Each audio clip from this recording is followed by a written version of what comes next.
What about the Sabbath? Do you think a Christian should keep the Sabbath today? Absolutely. The Sabbath must be kept. It has to be kept. The Lord is very clear about that. What's not clear is what is the Sabbath. To the Pharisee, the Sabbath is literally the seventh day of the week. In our calendar, which is a Roman calendar, not a Hebrew calendar, we call it Saturday. That's what we call the seventh day of the week. But the Hebrews call the seventh day of the week Shabbat. And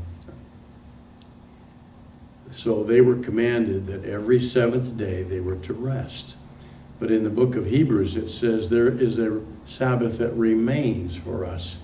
And that Sabbath means to enter into the rest of God. When God said, because of the rebellion of the Israelites in the wilderness wandering after they came out of Egypt, because of the rebellion, he said, they will never enter into my rest. Well, the rest that he was talking about was going into the promised land.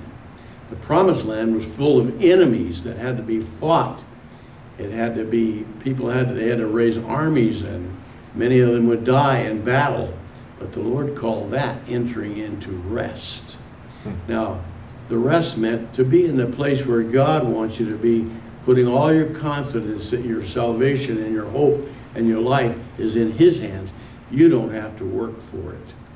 And so the rest that the Lord wants us to enter into is the realization that our hope is in him. We cannot work for it.